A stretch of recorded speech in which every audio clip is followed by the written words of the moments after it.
Assalamualaikum warahmatullahi wabarakatuh. Waalaikumsalam warahmatullahi wabarakatuh. Alhamdulillah nahmaduhu wa nasta'inuhu wa nastaghfiruh wa na'udzu billahi min syururi anfusina wa min sayyiati a'malina may yahdihillahu fala mudilla lahu wa may yudhlilhu fala hadiyalah. Asyhadu an la ilaha illallah wahdahu la syarika lah wa asyhadu anna Muhammadan abduhu wa rasuluh. Allahumma sholli ala Muhammad wa ala alihi wa sahbihi wa man tabi'ahum ila yaumiddin. Amma ba'd. Selamat siang kepada yang terhormat Ustadz Rosyid Abu Rosyidah selaku pemateri dalam Kaisar kali ini, dan selamat siang pula Mas Fahrizal Abdullah selaku Ketua Panitia Kaisar Idul Adha 1443 Hijriah, dan serta semua peserta Kaisar Idul Adha 1443 Hijriah yang berbahagia. Pertama-tama marilah kita panjatkan puja dan puji syukur atas kehadiran Allah Subhanahu wa taala yang senantiasa melambahkan rahmat, taufik, serta hidayahnya, sehingga pada kesempatan yang berbahagia kali ini kita masih diberikan nikmat sehat dan nikmat sempat, sehingga masih dapat bertemu di acara Kaisar Idul Adha 1443 Hijriah pada siang hari ini. Tak lupa sholawat serta salam semoga tetap tercurahkan kepada junjungan kita Nabi besar Muhammad Shallallahu Alaihi Wasallam beserta keluarga dan sahabat-sahabat beliau. Karena berkat beliaulah kita dapat menikmati kehidupan yang penuh dengan kemuliaan ini. Amin ya robbal alamin. Perkenalkan, saya Judi Asrip Satrio Yudhistira selaku MC dalam kajian kali ini, mewakili seluruh jajaran panitia Kaisar Idul Adha 1443 Hijriah, mengucapkan jazakumullahu khairan katsiran kepada para peserta Kaisar Idul Adha 1443 Hijriah yang telah meluangkan waktunya untuk memeriahkan kajian pada siang hari ini. Baik, selanjutnya saya akan membacakan susunan acara pada kajian kali ini. Ya, di antaranya adalah yang pertama pembukaan, selanjutnya adalah pembacaan tilawah oleh saudara Andera Alfidreus Pisandi, dan selanjutnya kajian inti dengan judul Kurban, Cerminan Keikhlasan atau Pencitraan, yang diisi oleh yang terhormat Ustadz Rosyid Abu Rosyidah, yang dilanjutkan dengan sesi tanya jawab, dan yang terakhir adalah sesi dokumentasi dan penutupan. Baik, sebelum pelaksanaan kajian kali ini dimulai, kita akan mendengarkan pembacaan ayat-ayat suci Al-Quran terlebih dahulu untuk menambah keberkahan dan kebermanfaatan dari acara ini. Baik, langsung saja waktu dan tempat kami persilakan kepada saudara Andera. Tes masuk.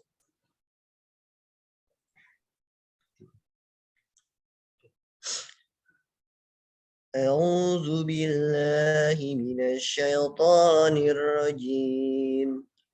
Bismillahirrahmanirrahim. ولكل أمة جعلنا منسكا ليذكروا اسم الله على ما رزقهم من بهيمة الأنعام فإلهكم إله واحد فله أسلموا وبشر المخبتين الذين إذا ذكر الله وجلت قلوبهم والصابرين على ما أصابهم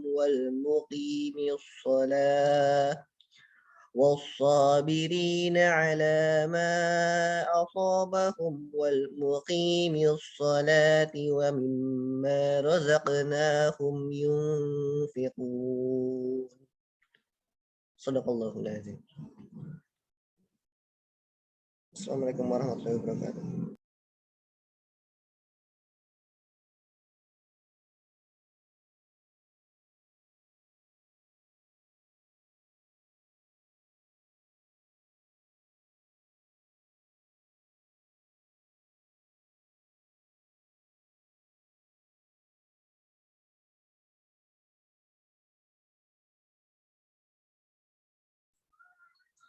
Sadaqallahul azim. Baik, jazakallahu khairan Andera atas pembacaan ayat-ayat suci Al-Quran.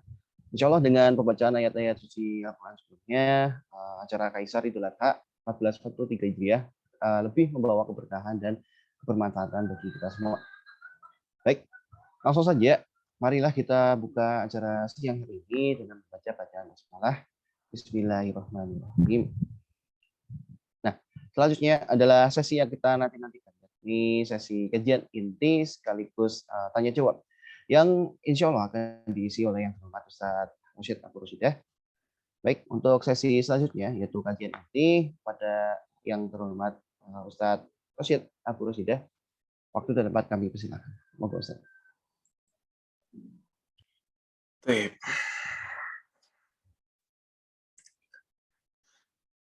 Bismillahirrahmanirrahim. Assalamualaikum warahmatullahi wabarakatuh. Alhamdulillah. Alhamdulillahilladzi bini'matihi tatimmus salihat wa bifadlihi ihtadal muhtadun. Allahumma salli wa sallim ala habibina wa qudwatina Muhammad sallallahu alaihi wa ala alihi wa sallam wa man ihtada bihadihi wastanna bisunnatihi wa qadada biqudwatihi ila yaumiddin amma ba'd. Alhamdulillah, ikhwatal iman, ahbakumullah, para jamaah sekalian, saudara-saudariku yang mencintai sunnah dan dicintai oleh Allah Azza wa Jalla. Bersyukur di siang hari ini Allah masih melimpahkan kepada kita nikmat dan juga rahmat-Nya. Baik itu nikmat iman, nikmat sehat maupun nikmat waktu luang. Begitu pula rahmat-Nya berupa ketundukan hati, kepekaan hati untuk memanfaatkan nikmat-nikmat yang ada dalam rangka ketaatan. Semoga duduknya kita, menyimaknya kita pada majelis di siang hari ini dapat tercatat di sisi Allah Azza wa Jalla sebagai sebuah ketaatan yang memperberat timbangan kebaikan kita kelak di yaumil qiyamah. Salawat dan salam juga senantiasa kita haturkan pada junjungan kita bersama Nabiullah Muhammad sallallahu alaihi wa ala alihi wasallam, juga pada keluarga beliau, istri-istri beliau, sahabat-sahabat beliau dan seluruh pengikut beliau yang senantiasa istiqamah menjalankan sunnah beliau sallallahu alaihi wa ala alihi wasallam. Alhamdulillah, ikhwatal iman, ahbakumullah. Insyaallah pada kesempatan di siang hari ini kita akan membahas berkaitan dengan kurban. Kurban sendiri, kalau kita merujuk pada sisi bahasa, diambil dari kata qarib, yang artinya dekat. Maknanya orang yang ia berkorban, yakni dia menyembelih kambing, menyembelih sapi, atau menyembelih onta di tanggal 10 sampai kemudian 13 Dzulhijjah. Artinya adalah orang yang ia ingin bertakarrub, ingin mendekatkan diri kepada Allah dengan cara memotong hewan ternak. Karena memang diambil dari kata qarib. Tujuannya adalah ingin mendekatkan diri kepada Allah melalui sembelihannya. Dan kemudian daging tersebut dibagikan kepada fakir miskin sebagai bentuk rasa syukurnya kepada Allah. Insya Allah, kalau tentang definisi dan dari serapan apa kata kurban ini diambil, mayoritas di antara kita telah mengetahuinya. Mayoritas di antara kita telah mengetahuinya. Namun yang tidak boleh kita lupakan, bahwa ibadah ini, yakni kurban, yang ini sebagai bentuk pendekatan diri kepada Allah, tidak akan bisa terwujud. Yakni tidak akan bisa diraih kedekatan kepada Allah kalau banyak kekeliruan. Kalau dalam ibadah kurban tersebut banyak cacatnya, banyak kesalahannya. Yang niatnya adalah ingin qarib dengan Allah, yang ingin bertakarrub, mendekatkan diri kepada Allah, menjadi sia-sia. Ketika banyak terjadi kekeliruan, banyak terjadi kesalahan. Maka insya Allah pada kesempatan di siang hari ini kita akan bahas, karena memang berhubungan dengan judul kita, yakni kekeliruan-kekeliruan dalam berkorban yang bisa menyebabkan tujuan kita ini mendekatkan diri kepada Allah hilang. Dan kekeliruan ini kita bagi menjadi dua. Ada kekeliruan yang mendasar, ini satu kekeliruan besar, dan di sana ada 4 kekeliruan pendamping. Ada 1 kekeliruan besar dan ada 4 kekeliruan pendamping. Kekeliruan besar, kekeliruan yang utama adalah tidak ikhlas. Iko kan aslinya rada iki kono ngambil neh mek dhewe iku mau iki ngincipi.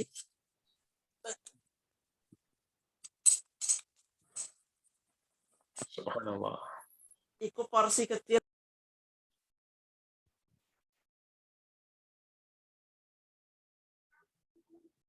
Oke. Alas? Mohon maaf Ustaz, tadi sepertinya ada peserta yang mic-nya belum dimatikan. Nanti Nah, bisa dilanjutkan. arju ihtimamukum, na'am. Ana berharap ihtimamnya, ana berharap perhatiannya. Karena ini ilmu. Karena ini ilmu. Baik. Ana ulangi lagi. Ketika kita berkorban, dan kita tahu apa definisinya, diambil dari kata apa, dan apa tujuannya, yakni mendekatkan diri kepada Allah melalui sembelihan, ini tidak akan terwujud seberapa besar pun kurban yang kita berikan, seberapa mahal pun kurban yang kita belikan, tidak akan bisa terwujud keinginan tersebut. Ini terwujud apa tujuan kita berkorban kalau di sana ada kekeliruan-kekeliruan. Dan kekeliruan inilah yang kemudian kita bagi menjadi 2, kekeliruan utama dan kekeliruan pendamping. Kekeliruan utama, apa yang relate dengan judul bahasan kita. Kekeliruan yang pertama atau kekeliruan yang utama adalah tidak ikhlas dalam melakukannya. Bahkan, tidak ikhlas serta menjadi sarana untuk saling membanggakan. Berapa banyak di antara kita yang kemudian terbetik ketika melihat kurban kita, Masya Allah gagah. Ketika melihat kurban yang lain, oh mungkin kurus krempeng. Maka kita katakan kurban saya jauh lebih hebat. Kurban saya jauh lebih bergengsi. Dan kemudian menghinakan yang kurbannya tidak segagah kambingnya, tidak kemudian segemuk sapinya, dan lain sebagainya. Tidak ikhlas ditambah menjadi sarana saling membanggakan. Ikhwatal iman, ahbakumullah, ketahuilah, yang diinginkan dalam ibadah kurban adalah ketakwaan. Karena itulah yang akan sampai kepada Allah. Bukan kemudian ketika kita kurban ingin disebut dermawan, bukan kemudian ketika kita kurban ingin besar-besaran kambing, ingin besar-besaran sapi, enggak. Atau karena status sosial yang dimiliki. Sehingga kalau kita tidak berkorban, tidak enak rasanya, pekewuh rasanya. Apalagi mungkin dianggap kita ini dihormati, keluarga kita mungkin keluarga terpandang, apalagi mungkin punya misi nanti di tahun 2024 menjadi caleg dan lain sebagainya. Na'udzubillah wal iyadzubillah. Bukan itu. Bersihkanlah ibadah kurban kita dari riya. Yakni ingin mendapatkan pandangan dalam manusia, ingin mendapatkan posisi di hati manusia, atau sum'ah, jauhkan itu semua dari ingin dilihat, ingin didengar. Memang, mau tidak mau, ibadah kurban kita pasti akan terlihat, karena di sana akan disebutkan, karena di sana tercantum dalam apa? Dalam sahibul kurban. Bagi yang kemudian kambing, bagi yang kemudian sapi. Yang sapi apalagi? Dirinya ikut serta dengan 6 orang lainnya, sehingga kemudian genap menjadi 7. Dan memang akan terlihat. Tidak bisa kok kemudian kurban ini sama sekali tersembunyi. Tidak bisa. Karena ibadah kurban termasuk syiar. Apa itu syiar? Sesuatu yang memang ditampakkan. Sama seperti salat Jumat, sama seperti salat Aid, ditampakkan. Tidak bisa sembunyi-sembunyi. Mau tidak mau memang pasti akan terlihat. Tetapi tetaplah menjaga hati. Sebab hati itu berubahnya sangat cepat, lebih cepat daripada air yang mendidih. Nabi Shallallahu Alaihi Wasallam, beliau berpesan banyak sekali berkaitan dengan keikhlasan. Namun, terkait dengan kurban ini, apa yang Allah firmankan dalam surat Al-Hajj, ayat 37, telah jelas bagi kita semuanya. Allah mengatakan, "La yanalallahu luhumaha wala dima'uha, walakin yanaluhu taqwa minkum." Daging-daging onta dan juga darahnya itu adalah sesuatu yang tidak akan bisa didapatkan untuk meraih keridhaan Allah. Karena bukan itu yang dilihat, bukan itu yang dicari, bukan itu yang diharapkan oleh Allah. Bukan kemudian dagingnya semakin besar, darahnya semakin mengucur deras, maka itu yang akan mendapatkan keridhaan Allah. Tidak. Allah katakan, la yanalallah luhumaha wala dima'uha. Tidak akan bisa mencapai keridhaan Allah kalau dengan daging, dengan darah. Tidak bisa. Walakin yanaluhu taqwa minkum. Tetapi yang akan sampai kepada Allah dan melahirkan keridhaan Allah adalah takwa dari kalian semua. Takwa. Ini yang kemudian bisa mengantarkan pada taqarrub. Ini yang bisa mengantarkan kita pada kedekatan dengan Allah Azza wa Jalla. Syekh Sa'di rahimahullah dalam tafsirnya, yakni tafsir Taysir Al-Karimir Rahman, ketika membahas surat Al-Hajj, ayat ke-37 tadi beliau mengatakan, ingatlah bahwa yang dimaksud bukan hanyalah sembelihan saja. Karena Allah tidak mengharapkan daging, Allah tidak mengharapkan kurban tersebut. Allah tidak butuh terhadap itu semua. Tetapi yang Allah harapkan adalah 3 dari kurban tersebut. Keikhlasan, ihtisab, dan juga niat. Keikhlasan, insya Allah kita semua tahu. Berarti bagaimana kita menunjukkan peribadatan tersebut, kurban tersebut hanya kepada Allah, tidak kemudian apa? Tidak kemudian berharapkan pujian, sanjungan dari orang. Ihtisab, ini selalu mengharapkan pahala, selalu menanti-nanti pahala, selalu yang terfikir adalah pahala, dan juga niat yang benar. Bukan niat duniawi, bukan niat nanti kalau saya kurbannya semakin besar, saya nanti akan semakin mulia di mata masyarakat, saya nanti bahkan bisa jadi akan diangkat menjadi ketua DKM, dan lain sebagainya. Na'udzubillah wal iyadzu billah. Ini yang jadi motivasi kita tatkala berkorban. Yakni keikhlasan, bukan riya, bukan sum'ah, apalagi berbangga dengan harta. Dan bukan pula semata-mata karena sekedar kebiasaan. Semata-mata rutinitas tahunan. Enggak. Niatnya jangan sekedar ini rutinitas, kalau enggak begini enggak enakan, enggak. Ingat tadi, keikhlasan hanya untuk Allah. Ihtisab, mengharapkan pahala, terus terngiang pahala, terus ngarepnya pahala. Dan juga niat yang sahih, niat yang benar, bukan niat yang kemudian terkontaminasi dengan dunia. 3 ini yang disebutkan oleh Syekh Sa'di rahimahullah sebagai hal yang utama, hal yang Allah harapkan dari kurban kita. Baik. Sehingga sebuah pertanyaan muncul. Sudahkah kita melakukan ibadah kurban tersebut untuk meraih takwa? Mana di antara 3 hal tadi yang kita masih cacat? Barangkali niat kita yang tidak benar. Barangkali kita ingin pamer dengan besarnya kurban dan lain sebagainya. Hati-hati. Hati-hati. Maka jangan sampai apa yang kemudian kita niatkan tidak terwujud. Karena tidak ikhlas.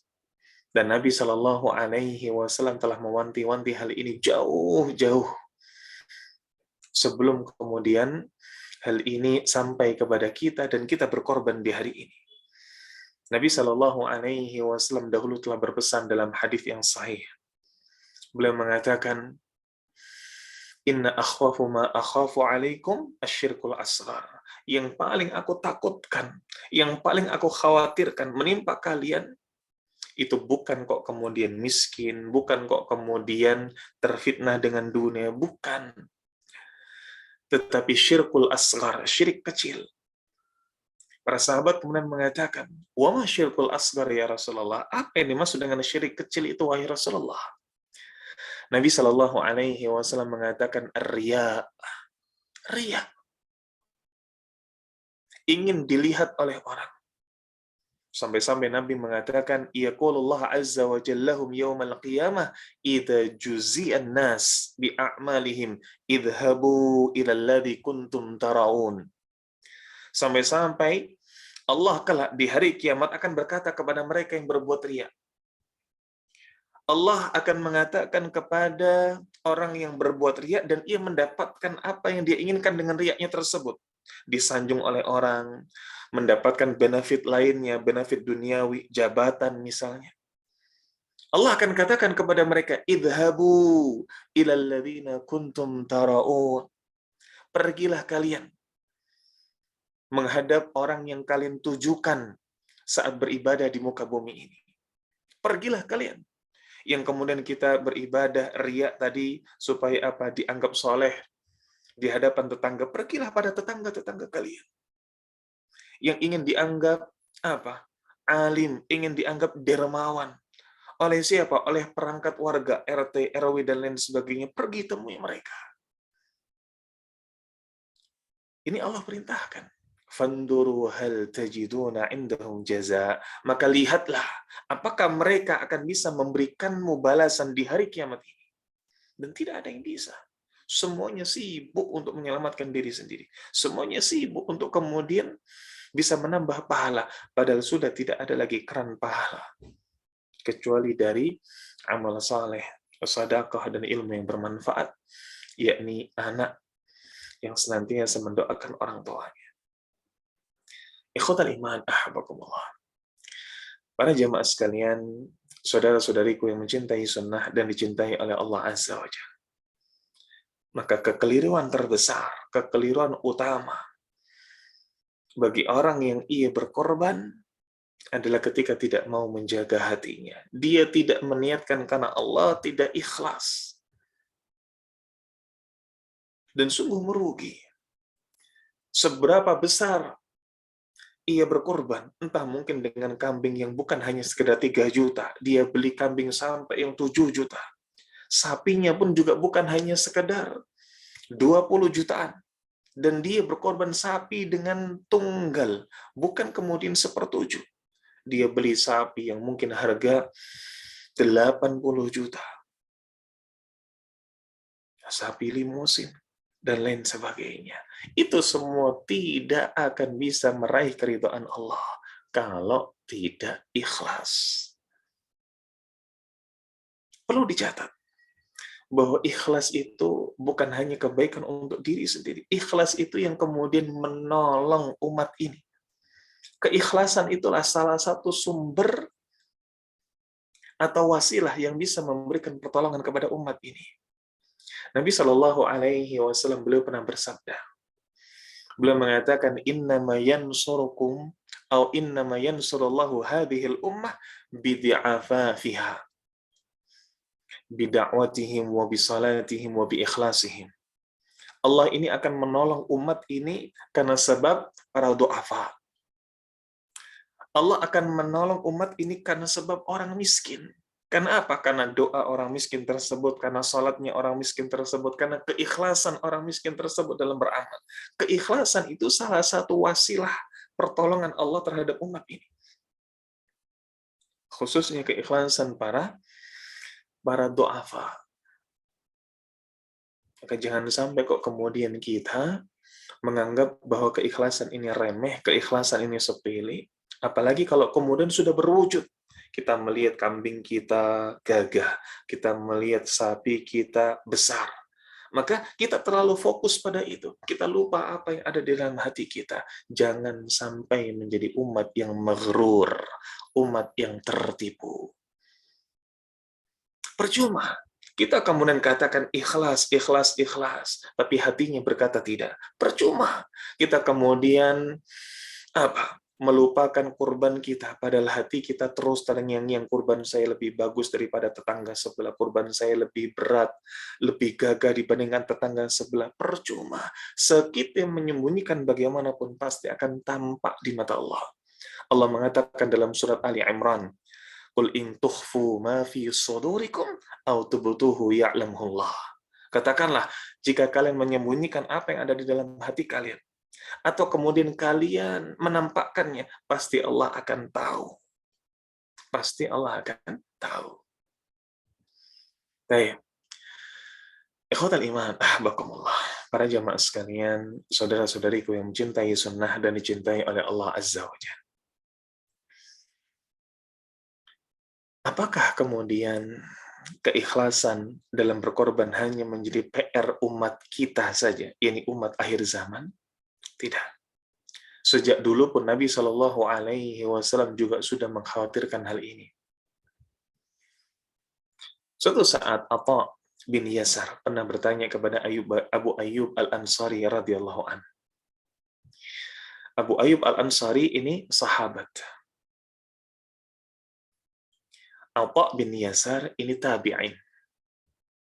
Maka Atha bin Yasar tidak menjumpai bagaimana kurban di zaman Nabi Shallallahu Alaihi Wasallam. Karena yang bertanya kepada Abu Ayyub Al-Ansari. Atha mengatakan, "Kaifa kanatid dhahaya ala ahdi Rasulillah Shallallahu Alaihi Wasallam." Bagaimana kurban di zaman Nabi Shallallahu Alaihi Wasallam dulu? Maka Abu Ayyub Al-Ansari mengatakan, "Kana rajulu yudhahi bisyati anhu wa an ahli baitihi fayakuluna wa yud'imuna hatta tabaha an-nas fasarat kama tara." Dahulu di zaman Nabi Shallallahu Alaihi Wasallam, seseorang menyembelih kambingnya untuk dirinya sendiri dan juga untuk keluarganya. Maksudnya diniatkan untuk dirinya dan juga diniatkan untuk keluarganya. Fayakulun, mereka pun makan. Wa yud'imun, dan mereka pun kemudian berbagi. Selesai makan, berbagi. Ini kan substansi dari kurban kan ini. Kita makan sesembelihan, dan ini bentuk rasa syukur kita kepada Allah atas rezeki yang Allah titipkan kepada kita. Wa yud'imun, dan membagi kepada orang-orang. Sebagai bentuk bahwa kita sadar dari harta kita ada hak mereka. Dan ini pun juga terhitung sebagai rasa syukur. Selesai sampai di sini dulu. Di zaman Nabi Shallallahu Alaihi Wasallam korbannya begini nih, dia menyembelih, dia makan, dia berbagi, selesai. Hatta tabahan nas, fasarat kama tara. Lalu kemudian Abu Ayyub Al-Ansari mengatakan, tetapi setelah itu orang-orang saling membanggakan diri, orang-orang saling membandingkan antara kurbannya dengan kurban lainnya. Kama tara, sebagaimana yang engkau lihat di hari ini. Nah, di zaman dulu saja, di zaman tabi'in, ada orang yang saling membanggakan. Lebih-lebih di zaman sekarang. Bedanya orang di zaman dahulu membanggakan, tidak di-upload di sosmed. Di zaman sekarang, baru beli saja, atau baru nawar saja, ini calon kambing yang saya akan korbankan. Belum dia bayar, ini saja dia sudah posting ke sosmed. Bagaimana kalau kemudian itu sudah resmi menjadi miliknya, sudah resmi menjadi korbannya? Lebih-lebih lagi, dia akan berbangga-bangga di depan sosmednya. Na'udzubillah wal'iyadzubillah. Ini kesalahan yang utama, ini kekeliruan yang utama. Adapun kekeliruan yang sifatnya ini pendamping, atau mungkin bisa kita katakan kekeliruan yang tidak sebesar kekeliruan utama. Ini ada 4. Yang pertama, yakni menganggap sedekah lebih utama daripada berkorban. Ini keliru. Menganggap sedekah lebih utama daripada korban, ini keliru. Ketika kemudian kita dapati jumlah hewan kurban di suatu tempat banyak, mungkin sempat terbetik dalam benak kita, atau mungkin dalam benak saudara-saudara kita yang lain, lebih baik saya alihkan kurban ini dalam bentuk sedekah. Kalau kurban ini katakanlah paling murah 2 juta, ini untuk kambing betina. Katakanlah kalau kurban 2 juta, tapi orang-orang yang kemudian dia telah berkurban dan juga panitianya yang dia sibuk, dia kecapean, lebih baik besok saya bersedekah saja, nilainya 2 juta, bahkan saya bisa 2 juta lebih, 2,5 juta, saya belikan nasi Padang untuk seluruh panitia kurban dan orang-orang yang membantu. Kan mereka pasti kecapean itu.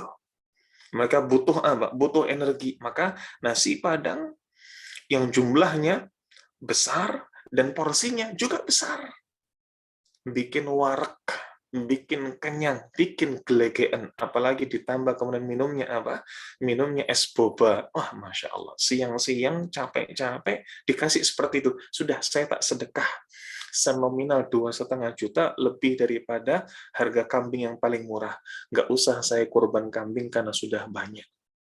Yang demikian ini adalah keliru. Walaupun jumlah kurban di suatu tempat ini sudah banyak, di sebuah masjid sudah banyak, tapi tetap kurban tidak bisa disandingkan dengan sedekah. Nggak apple to apple, nggak comparable. Kalau memang kemudian kita anggap sudah terlampau penuh di satu daerah, maka ikuti tebar kurban di daerah-daerah di Indonesia Timur, misalkan. Silakan. Atau kemudian di daerah-daerah pelosok, atau di daerah yang notabene konflik. Jarang mengkonsumsi daging kambing. Misalkan kemudian kurban untuk daerah Somalia, kurban untuk daerah Palestina. Ini. Karena memang di hari raya kurban ini tidak ada amalan yang paling utama kecuali mengalirkan darah. Ini berkurban itu sendiri. Sebagaimana sabda Nabi Shallallahu Alaihi Wasallam, beliau disebutkan dalam Sunan Ibnu Majah mengatakan ma'amila ibnu Adam yauman nahri amalan ahabba ilallahi azza wa jal min hiraqati dammin. Tidak ada amalan yang lebih dicintai oleh Allah daripada mengalirkan darah di hari kurban. Tidak ada amalan yang lebih dicintai oleh Allah dibandingkan dengan mengalirkan darah dari hewan kurban di hari raya kurban. Tidak ada. Yang paling istimewa, yang paling dicintai oleh Allah amalannya, ia menyembelih hewan kurban dan berkurban di hari tersebut. Bahkan dikatakan dalam hadis, wa innahu layati yaumal qiyamah biquruniha wa adlafiha wa ash'ariha wa inna damma la yaqa'u minallahi azza wa jalla qabla an yaqa'a ala ardin fatibu biha nafsan. Kelak apa yang kalian kurbankan ini akan datang di hari kiamat, yakni tanduknya, kukunya, rambut atau bulu dari hewan kurban tersebut. Dan sungguh darah tersebut akan sampai kepada Allah sebelum tetesan darah tersebut jatuh ke bumi. Semua, yakni semua dari apa yang kemudian kita sembelihkan pada hewan kurban tersebut akan sampai kepada Allah sebelum darah itu menetes ke muka bumi. Akan sampai kepada Allah kalau kita ikhlas. Kembali pada tadi kekeliruan yang pertama. Kalau kita ikhlas, semua akan sampai kepada Allah. Maka jelas dari hadis ini kita tahu tidak ada ibadah yang paling utama selain berkurban di hari raya kurban tersebut. Ini yang paling utama.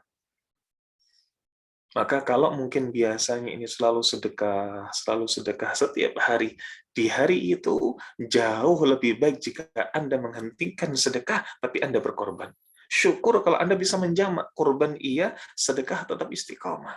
Ini yang paling utama. Ini yang paling utama. Dan ini disebutkan oleh Ibnu Qayyim rahimahullah pula, bahwa penyembelihan yang dilakukan di waktu mulia lebih afdal dibandingkan sedekah senilai penyembelihan kurban.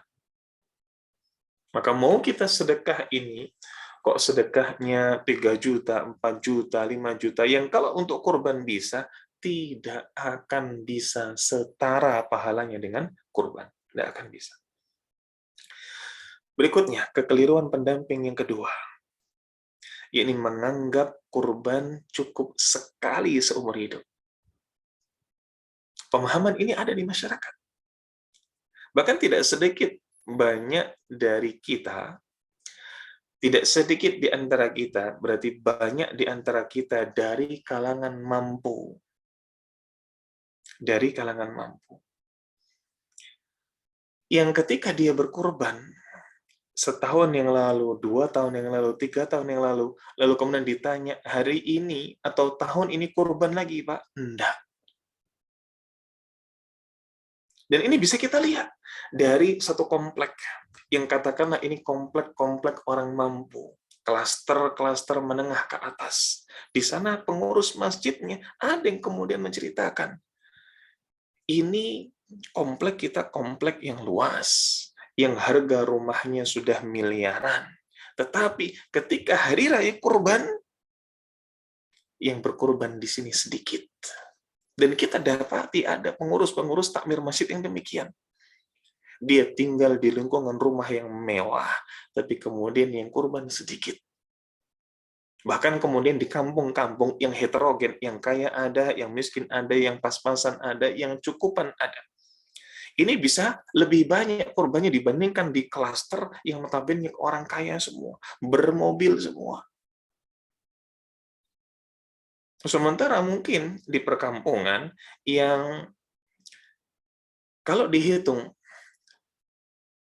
warga yang memiliki mobil cuma segelintir, mayoritas mungkin apa? Mayoritas mungkin motor, bahkan ada yang ke kantor, ada yang kemudian aktivitasnya goes, tapi dia bisa berkorban. Dan jumlah korbannya di kampung tersebut lebih banyak dibandingkan di klaster mewah.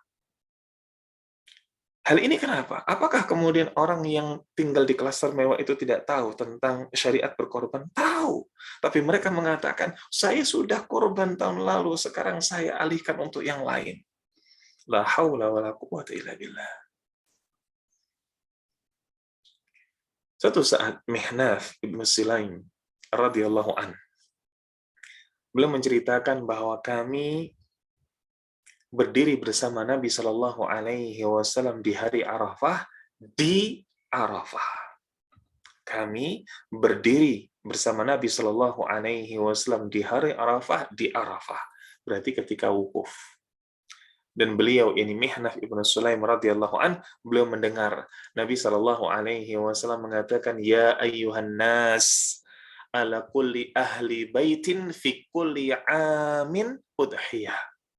Wahai sekalian manusia, dianjurkan di setiap penduduk rumah. Berarti di setiap rumah, di setiap keluarga untuk berkurban setiap tahunnya. Ini hadis yang dihukumi oleh para ulama derajatnya hasan, dikeluarkan oleh Imam Abu Dawud dalam sunannya. Nah, yang kita highlight adalah bagaimana orang menganggap kurban cukup wajib sekali seumur hidup saja. Ini keliru. Kita tidak berbicara tentang bagaimana hukum kurban. Kan hukum kurban ada silang pendapat di kalangan para ulama. Ada yang mengatakan wajib, ada yang mengatakan sunnah. Dan insya Allah yang tepat, yang jumhur ulama berpijak di atasnya adalah sunnah. Sunnah muakkadah, sunnah yang ditekankan. Sunnah yang ditekankan. Tapi poin kita bukan itu. Poin kita adalah bagaimana ketika banyak orang mengetahui tentang hukum kurban, tapi dia tidak berkurban tahun ini dengan dalih saya sudah di tahun lalu. Kurban beda dengan haji. Haji mungkin sekali-sekali, ini sekali seumur hidup, selesai. Tapi tidak dengan kurban. Tidak dengan kurban. Berikutnya, kekeliruan pendamping yang ketiga. Terlalu banyak berpikir mengeluarkan kurban untuk berkurban. Terlalu banyak mikir, terlalu menimang-nimang mengeluarkan uang untuk berkorban. Jangan terlalu kemudian kita perhitungan dalam urusan ibadah. Walaupun ini bisa kita bawa pada banyak jenis ibadah. Misal ada orang yang pengen haji, pengen umrah. Yang sering terjadi umrah. Dia ingin umrah tapi kemudian dia pilih paket hemat, mana ada hotel bintang 5 harga kaki 5 atau hotel bintang 5 harga kaki 3. Ini harga hotel bintang 3. Atau kalaupun ditanya bagaimana caranya umrah backpacker, padahal dia kaya. Padahal mobilnya bejibun, motornya banyak. Dia pelit untuk membelanjakan hartanya di jalan Allah. Maka sama. Untuk berkorban dia demikian. Dia terlalu banyak berpikir untuk mengeluarkan uang. Ingin berkorban. Berapa kurban di masjid ini? 3,5 juta untuk sapi. Aduh, 3,5 ya. Dia cari keliling dulu. Ada nggak yang 3 juta? Boleh nggak saya dikasih diskon? Boleh nggak saya bisa dapat keringanan 3 juta? Dia tawar, dia berpikir seakan-akan mengeluarkan 3 juta ini berat. Padahal iya, kalau kemudian mungkin jalan-jalan, plesir, 3 juta adalah nominal yang bisa dibuang dalam sekejap. Ketika berpergian plesir, dia rela untuk kemudian upgrade kelas, bukan di kelas ekonomi, tapi di kelas bisnis. Tapi untuk permasalahan ibadah, pelitnya na'udzubillah. Maka jangan demikian. Ingat, Allah Ta'ala berfirman dalam surat Saba, وَمَا أَنْفَقْتُم مِّنْ شَيْءٍ فَهُوَ يَخْلِفُهُ وَهُوَ خَيْرُ الرَّازِقِينَ. Barang siapa atau apa saja yang engkau nafkahkan, yang engkau keluarkan, maka Allah akan fahuwa yukhlifuh, Allah akan menggantinya. Wa huwa khairur razikin, dan Allah adalah sebaik-baik pemberi rezeki. Ini. Nggak usah terlalu banyak berpikir kalau itu untuk Allah, kalau itu untuk ibadah. Silakan mikir berulang kali. Kalau itu untuk urusan dunia, apalagi urusan dunia yang tidak urgent, apalagi urusan dunia yang tidak bermanfaat, silakan berpikir 1000 kali. Tapi untuk urusan ibadah, jangan pelit. Berkorbanlah selagi sehat, berkorbanlah selagi sempat. Siapa yang bisa menjamin bahwa nanti di 2023 atau 2024 Allah tidak memberikan lagi wabah seperti tahun di 2020? Dan sangat mungkin bagi Allah ketika kemudian di tahun 2020 Allah turunkan wafat dan Allah turunkan wabah dan Allah selamatkan Anda. Lalu ketika kelak Allah turunkan wabah lagi, Allah tidak selamatkan Anda. Sangat mudah bagi Allah. Maka jangan kemudian menunda-nunda. Berkorbanlah selagi sehat, selagi semangat mengumpulkan harta, selagi produktif. Ini akan lebih baik. Dan ini akan semakin besar pahalanya. Nabi Shallallahu Alaihi Wasallam, beliau pernah ditanya, ya Rasulullah, sedekah bagaimana yang paling besar pahalanya? Nabi Shallallahu Alaihi Wasallam mengatakan, anta saddaqa wa anta sahihun syahihun. Bersedekahlah engkau di saat engkau sedang sehat, syahih, takut untuk miskin. Bukan cuma takut saja, maksudnya karena dia takut, maka dia pun semangat untuk bekerja. Ini. Wa ta'mulul ghina, dan begitu pula sedekah yang paling afdal ketika engkau benar-benar sedang pingin jadi kaya. Ketika kita pengen kaya, kita pengen numpuk harta, kita ingin mungkin saldo di rekening kita beberapa digit. Kita ingin demikian, tapi kok nggak bisa. Nah, di saat seperti inilah sedekah itu afdal. Di saat inilah sedekah itu afdal. Maka, apa? Jangan terlalu banyak berpikir. Allah berikan kesehatan, sudah. Allah berikan kekayaan, sudah. Kurban. Dan berikutnya yang keempat, termasuk kekeliruan pendamping, adalah menjual hasil kurban. Ketahui, kurban adalah jamuan Allah. Untuk Allah. Sehingga jangan diperjualbelikan, jangan dibisniskan. Dalam sebuah ayat yang masyhur, dalam surat Al-An'am, ayat 162. Inna salati wa nusuki wa mahyaya wa mamati lillahi rabbil alamin. Sejatinya salatku, nusukku, ini peribadatanku, sembelihanku, kurbanku. Semuanya termasuk hidup dan mati hanya untuk Allah Azza wa Jalla. Sehingga ketika seseorang ini sudah bertakarrub kepada Allah dengan menyembelih, ya sudah, jangan kok kemudian minta benefit. Minta benefitnya bagaimana? Minta keuntungannya bagaimana? Ketika sudah menyembelih, ketika sudah berkorban, lalu didapati ada kulit-kulit yang bisa dijual, tanduk-tanduk yang bisa dijual. Jangan. Walaupun kemudian ada silang pendapat di kalangan para ulama ketika tentang apa? Ketika tentang menjual sebagian jasad atau sebagian tubuh dari hewan kurban. Yakni pendapat dari Imam Abu Hanifah. Abu Hanifah yang memang dominan sekali ra'yu, dominan sekali logikanya.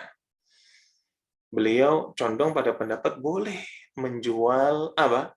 Boleh menjual kulit-kulit sapi untuk kemudian jadi 1 ekor kambing. Ada demikian. Imam Abu Hanifah membolehkan hal ini dengan syarat nanti ketika kemudian sudah diwujudkan ini murni untuk umat disedekahkan. Atau ketika kemudian kulit-kulit sapi tadi dijual, lalu kemudian apa? Setelah dijual, disedekahkan. Ini menurut Imam Abu Hanifah. Dan beliau bolehkan untuk menjual kulit kurban, tapi setelah itu harus disedekahkan. Namun jumhur ulama melarang. Hal ini disebabkan sabda Nabi Shallallahu Alaihi Wasallam. Beliau mengatakan, "Man ba'a jilda udhiyah, fala udhiyatalah." Barang siapa yang menjual kulit hasil sembelihan kurban, maka tidak ada kurban baginya. La haula wala quwwata illa billah. Kita sudah kurban, lalu kemudian kita katakan, ini kulitnya buat saya tak jual. Dia kurban apa? Kurban kambing 3 juta, 4 juta, dia kagum dengan kulitnya, maka kemudian dia minta. Ketika dia minta, lalu dia jual. Dan ketika dia jual, dia pakai untuk keuntungan sendiri. Yang demikian ini keliru. Dan dianggap tidak korban. La haula wala quwwata illa billah. Ini mungkin yang bisa kita sampaikan pada kesempatan di siang hari ini. Atas banyak sekali kurangnya dan sedikit lebihnya, mohon maaf. Wassallallahu ala nabiyyina wa ala alihi wa sahbihi wa mawalah. Kalau ada pertanyaan, tafadhal.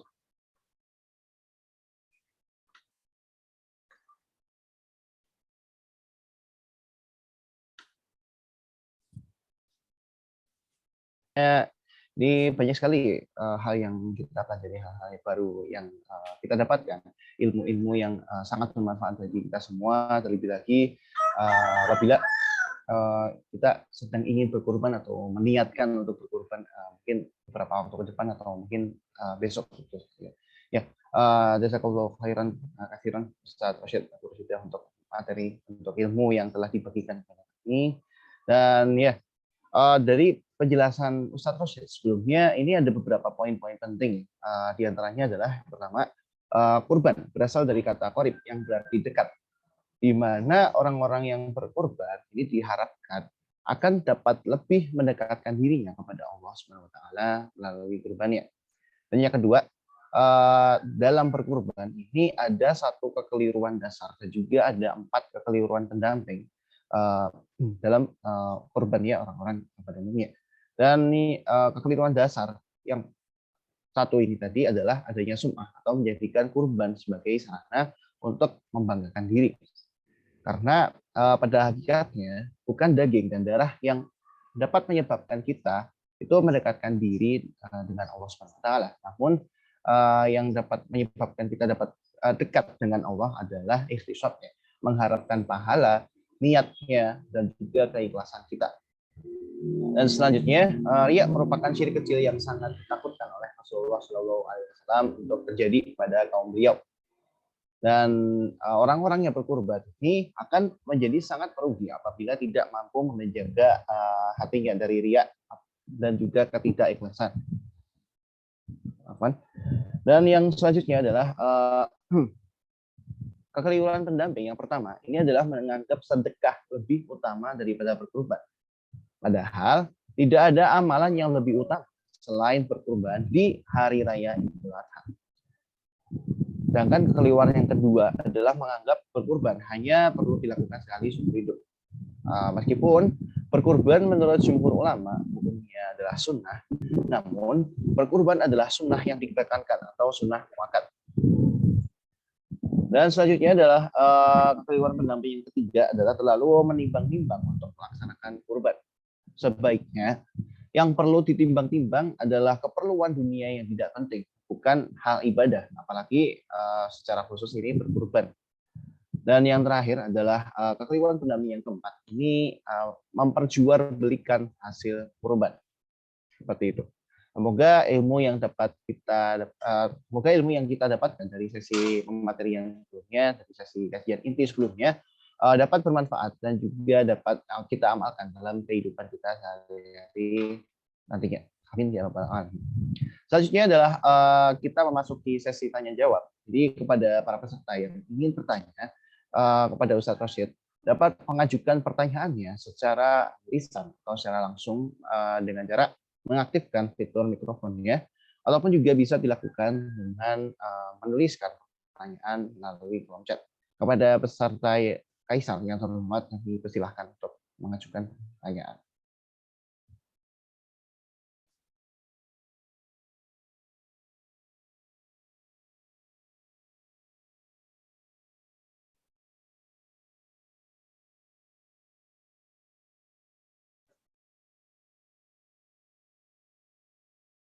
Baik, Ustadz Rosyid, ini ada satu pertanyaan dari Laili, Ustadz. Yes. Bagaimana tadi? Apakah ditanyakan langsung atau dibacakan? Sebelumnya saya ingin bertanya, apakah suara saya terdengar jelas? Jelas lagi. Oh ya, kalau jelas saya coba bacakan ya, Ustadz. Assalamualaikum Ustadz dan teman-teman semuanya. Perkenalkan saya Laili. Izin bertanya terkait teknis pelaksanaan kurban. Yang pertama, itu karena kurban tahun ini kebetulan ada 2 tanggal ya Ustadz, hari ini dan besok. Nah itu apakah boleh jika kita takbiran 2 kali untuk menghormati masyarakat yang lebaran di tanggal yang berbeda? Kemudian pertanyaan kedua Pak adalah, apakah benar jika ketika orang tua itu berkurban untuk dirinya sendiri, gitu kita tidak, tapi sebagai anak juga terkena hukum larangan untuk memotong kuku, memotong rambut dan sebagainya begitu Ustaz. Terima kasih. Demikian pertanyaan saya. Baik. Alhamdulillah.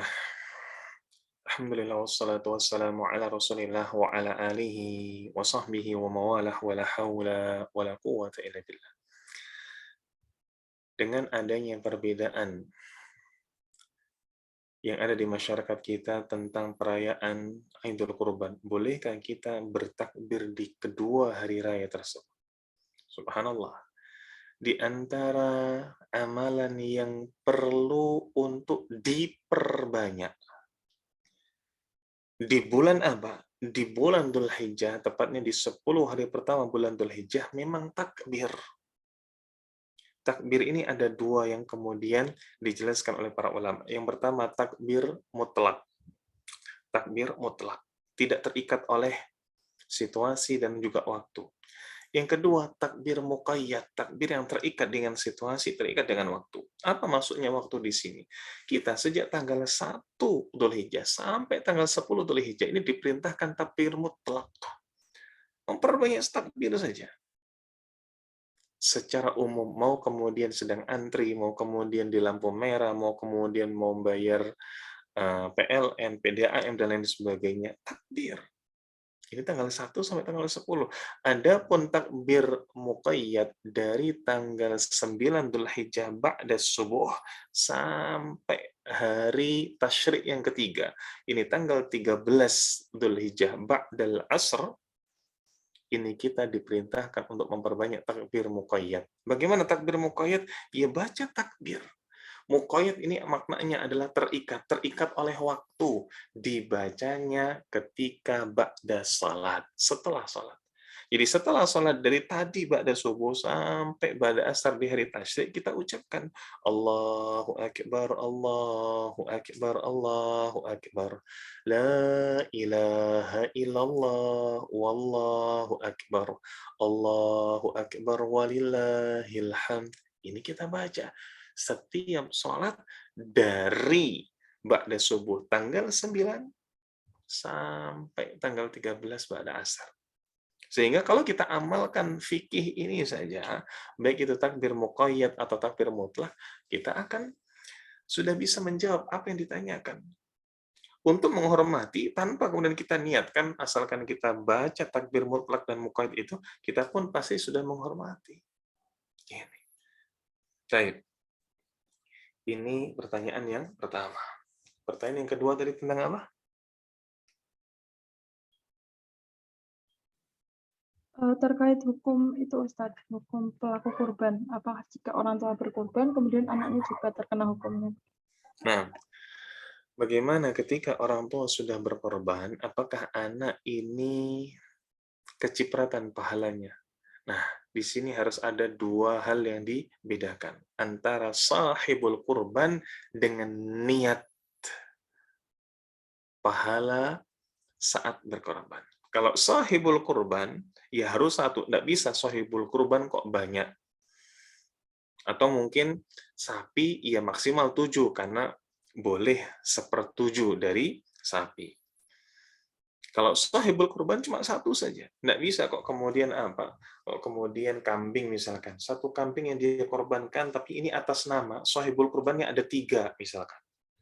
Tidak boleh. Sunnahnya cuma 1. Sunnahnya cuma 1. Nah, tetapi ketika 1 orang sahibul kurban ini meniatkan berbagi pahala untuk keluarganya.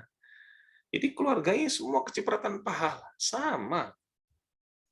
Kenapa sih kok sahibul kurban cuma 1 saja? Karena terkait dengan fikih lainnya. Fikih makruhnya bagi sahibul kurban untuk potong kuku dan potong rambut-rambut. Entah itu rambut kepala, rambut ketiak, rambut kemaluan, dan lain sebagainya bagi yang ingin berkurban.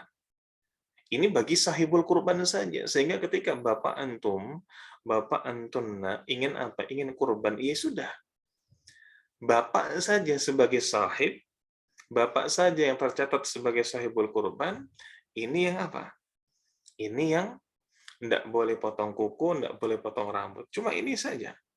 Yang lainnya tidak perlu demikian, tapi dapat pahalanya. Jadi beda antara sahibul kurban dengan niat pahala ketika berkorban.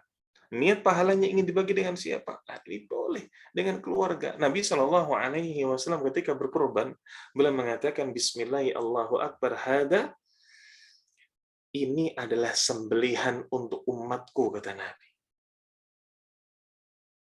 Ketika beliau selesai Bismillahi Allahu Akbar, Bismillah dengan menyebut nama Allah, Allah Maha Besar. Hadza anni wa an ummati, kata Nabi. Ini dariku dan dari umatku. Ini boleh, niat itu untuk banyak boleh. Nah, wallahu a'lam bishawab.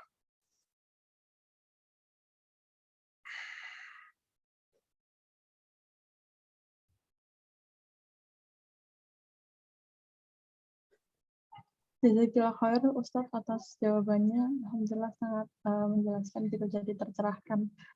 Terima kasih. Nah.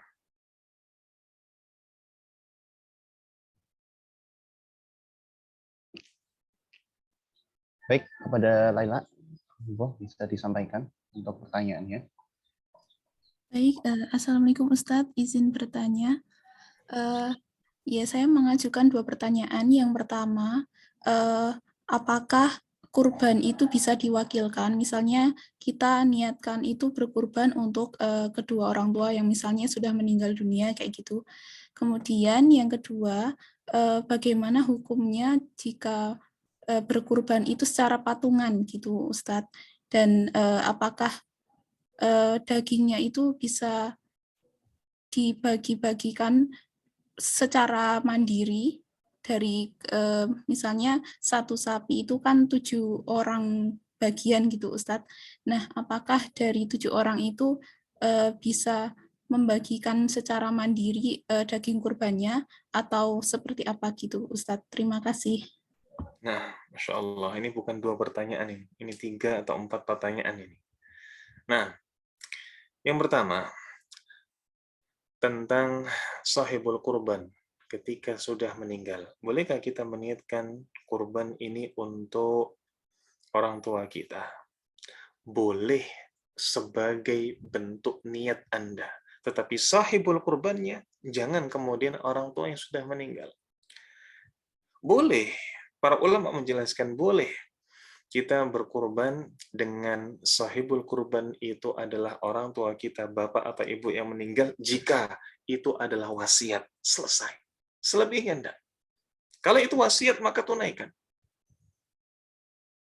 Jadi kalau memang sebelum meninggal berwasiat ingin kemudian kurban, tolong nanti kurban atas nama bapak nak, atas nama ibu nak, ini silahkan, boleh sahibul kurbannya atas nama orang yang sudah meninggal. Tapi kalau tidak wasiat, maka Andalah atau keluargalah yang kemudian menjadi sahibul kurban, diniatkan pula untuk pahala bagi orang tua. Ini yang betul. Ini yang betul. Dan demikian yang dicontohkan oleh Nabi Shallallahu Alaihi Wasallam. Baik. Berikutnya tentang patungan. Bolehkah kemudian kurban ini patungan? Kalau sapi patungan bertujuh, ya boleh, karena memang sudah diatur oleh syariat kita. Kalau onta sampai 10 orang, ya boleh, karena memang ini sudah dibagi dan diatur oleh syariat kita. Tapi kalau kambing, kok kemudian 3 orang, 5 orang, ya enggak boleh, enggak ada aturannya. Kalau yang dimaksud patungan demikian, maka boleh. Tapi kalau yang dimaksud adalah satu kelas patungan duit sampai bisa 1 kambing, ini bukan terhitung kurban, ini terhitung sedekah. Ini pahalanya tidak bisa disamakan, tidak comparable. Nah, adapun pertanyaan yang ketiga, bagaimana ketika sudah menyembelih sapi dengan iuran untuk 7 orang. Ini 7 orang, iuran 1 sapi. Ketika sudah disembelih, bolehkah 7 orang ini membagi secara mandiri? Maksudnya 7 orang inilah yang membagi, nanti dibagi ke sini, ke sini, ke sini, dan ke sini. Boleh, boleh saja, sah-sah saja. Tidak ada ketentuan dalam pembagian hewan kurban, sahibul kurbannya harus sekian, atau harus bagian ini, sementara bagian yang lain yang tidak boleh. Tidak ada ketentuan seperti itu. Itu semua ditentukan oleh urf. Kalau urf ini, misalkan kambing ini dapat sampelnya. Dapat apa? Dapat kaki atau pahanya. Maka ini hanya urf saja. Tidak ada kok di zaman dahulu demikian, tidak ada. Maka sah saja. Uruf atau kebiasaan ini bisa menjadi sumber hukum ketika memang tidak ada aturan syariat yang bertentangan dengannya. Dan hal ini tidak ada yang bertentangan. Maka boleh kalau memang ngumpul 7 orang, 7 sahibul kurban, lalu mendatangkan sapi sendiri, nyembelih sendiri, bagi sendiri. Boleh. Boleh. Sangat boleh. Nah, wallahu a'lam bishawab. Baik, jazakallahu khairan Ustaz untuk jawabannya. Jadi, ya, apakah Ustaz Rosid berkenan untuk menjawab satu pertanyaan lagi, Ustaz? Nah, fadhal. Oh iya. Ya, baik Ustaz. Ya, baik. Apa Ustaz? Mohon maaf Ustaz. Ini bagaimana Ustaz? Naam, tafadhal. Silakan. Baik. Jadi ada pertanyaan dari Mbak Ulfa Munawarah. Assalamualaikum Ustaz, mohon izin untuk bertanya. Terkait niat yang tidak boleh terkontaminasi kepentingan dunia, bagaimana jika kita beramal soleh untuk mengharapkan kelancaran urusan di dunia dan juga pahala di akhirat? Jazakallahu khairan katsiran. Baik. Alhamdulillah wassalatu wassalamu ala Rasulillah wa ala alihi wa sahbihi wa mawalah wa la haula wa la quwwata illa billah. Bolehkah ketika kita beribadah, kita meniatkan pula untuk dunia? Boleh, tapi ini bukan yang utama. Tujuannya tetap kepada Allah. dan kita mengharapkan keuntungan dunia datangnya dari Allah. Contoh ketika Nabi Shallallahu Alaihi Wasallam mengatakan dawau mardakum bis sadaqah, obati orang yang sakit di antara kalian dengan sedekah. Maka bagi orang yang sakit, dia sudah mungkin coba obat dokter, dia mungkin sudah herbal dan lain sebagainya, tapi belum juga kunjung sembuh. Maka dia kemudian bersedekah. Dia perintahkan anaknya, nak, tolong ini uang bapak sedekahkan ke pembangunan apa? Misalkan pembangunan masjid, pembangunan pondok pesantren, pembangunan gereja Quran, rumah tahfidz dan lain sebagainya.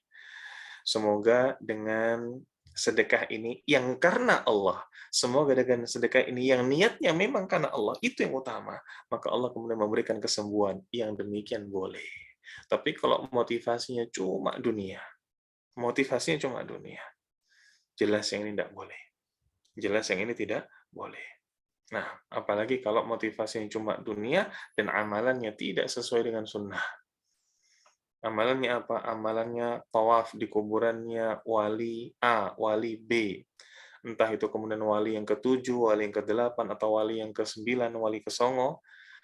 Nanti kalau kemudian bisa tawaf sekian kali, maka akan Allah lancarkan rezekinya. Dan dia lakukan itu. Maka dia pergi jauh-jauh semata-mata supaya bisa tawaf di kuburannya wali ke-9 tersebut, supaya kemudian didapatkan hajatnya. Yang seperti ini tidak boleh. Karena sudahlah tidak ada tuntunannya, sudahlah tujuannya hanya itu saja. Tidak bisa. Tujuannya tetap kepada Allah, tapi dia mengharapkan benefit lainnya yang sedemikian boleh. Wallahu a'lam bishawab. Baik, jazakallahu khairan Ustaz Rashid untuk jawabannya. Jadi mohon maaf kepada para jamaah yang mungkin mengajukan pertanyaan di kolom chat atau ingin bertanya. Karena keterbatasan waktu, maka kajian Kaisar pada siang hari ini kami cukupkan. Jadi untuk jemaah yang ingin mengajukan pertanyaan, mungkin bisa disampaikan kepada saya ataupun mungkin host dari Zoom ini untuk nantinya insya Allah akan kami teruskan kepada Ustadz Rashid untuk dijawab. Baik. Jadi sekarang kita sudah memasuki penghujung acara. Jadi saya selaku MC ini memohon maaf sebesar-besarnya apabila ada kesalahan teknis maupun tutur kata ataupun perilaku yang kurang menyenangkan, kurang berkenan bagi seluruh peserta Kaisar Idul Adha 1443 Hijriah yang berhormat. Baik, sebelum meninggalkan room meeting, ini ada sesi dokumentasi terlebih dahulu. Apakah Ustadz Rashid berkenan untuk diadakan sesi dokumentasi, Ustadz? Nah, boleh. Fadhal. Baik, kepada para peserta